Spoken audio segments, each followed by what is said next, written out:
to get caught up on. So let's get Adam Schefter back in here with the latest, starting with the Chargers and Mike Williams. Well, Laura, we know Mike Williams was added to the reserve COVID-19 list yesterday. He was a close contact of Chargers wide receiver Keenan Allen, who tested positive for the virus earlier in the week. The Chargers believe that Mike Williams should be, barring any setbacks, back later this week, activated off the reserve COVID-19 list. I think he does wind up playing on Sunday against the New York Giants, despite being on that list right now. As for the Cardinals and their running back, Chase Edmonds, he's been on injured reserve with an ankle injury that he suffered in Week 9, has missed the last 3 games.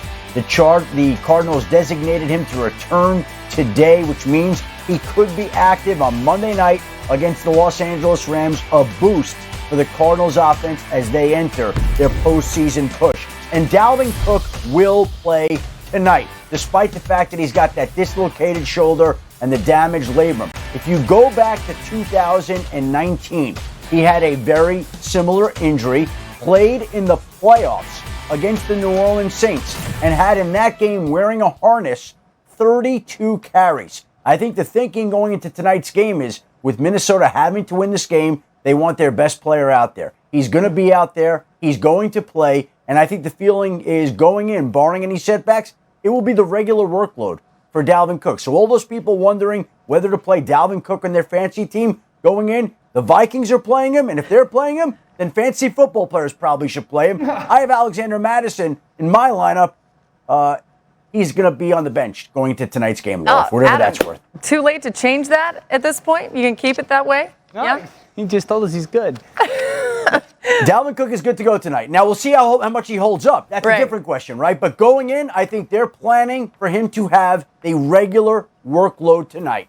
All right, well, Big Ben will also be playing, and let's see him right now as he gets ready to go, arriving there at the stadium in Minneapolis, and they've got the roof closed in there, so he's still got the beanie on, but ready to go either way. By the way, he's probably feeling pretty good after last week, getting the last-second win over the Ravens, being able to make that happen. Let's get a field report brought to you by Windows 11 and Intel. Kimberly Martin is in Minnesota ahead of tonight's game. And Kimberly, 2 teams tonight on the very fragile playoff bubble. Let's start with Minnesota. Is it a good thing or a bad thing that they had to turn things around so quickly from the loss to then winless Detroit?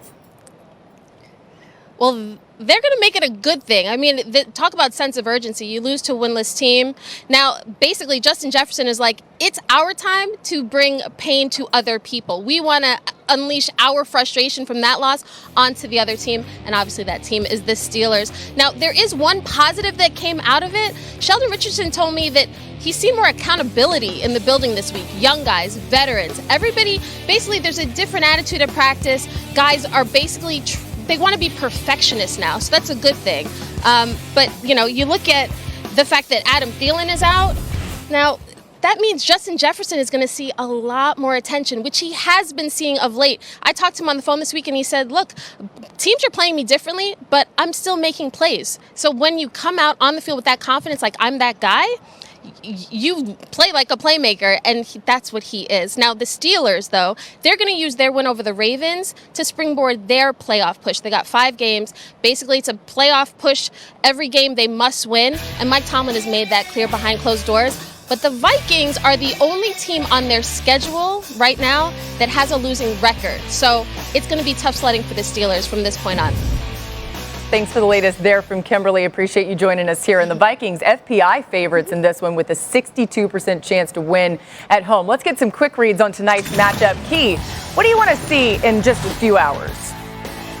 I want to see Ben Roethlisberger lead this team, lead them in a way that he hadn't done in recent weeks. He's a guy who's capable of doing it. They're sitting right now at 6-5-1. This is an opportunity to continue to make some noise and put fear in Baltimore as well as Cincinnati. Until they're mathematically eliminated, he is the guy that should be the quarterback for the Pittsburgh Steelers.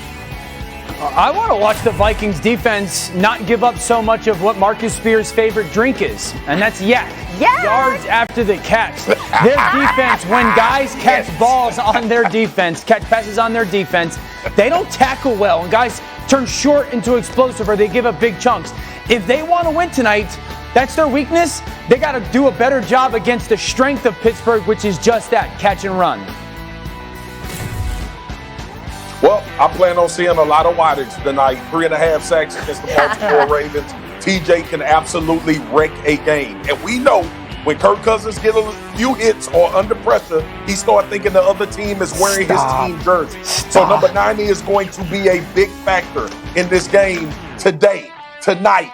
TJ Watt should be in the MVP conversation. It's an offensive trophy, but number 90 can absolutely take over this game and change the dynamic of it for the Pittsburgh Steelers. He's just dropping wattage bombs. And by the way, we don't have how many time. defensive guys does he want in the MVP conversation? Everybody. He wants the whole thing to be defensive guys. Well, I want one. I want the one in there that got. I want the one that got 16 sacks and has missed 2 games and still on par to get 24. Let's take a look at our game picks tonight. That's what it looks like across the board. You see there that Dan is the only one picking Minnesota. The rest of us picking the Steelers. Dan, why? Because I think that eventually they have to win one of these close games. They got 7 losses by 28 points, and I say eventually they got to win one of those close games that they haven't been able to this year. The old eventually you're going to win. As a reason to pick Bless him. Also, you guys should have seen T's face when Dan was talking about yak. All right, it's coming up after the break. We got a good one for you, the Dan Wagon. Dan, what do we got this week? Don't give it away, though. I'm not telling who it is. It's a very slow gallop. Yeah, well, it's like the wagon's on a bumpy road. Up. We're on a bumpy road. We got to control. Quarterback. I'll never get over that visual. All right. You're watching NFL Live, presented by Windows 11 and Intel.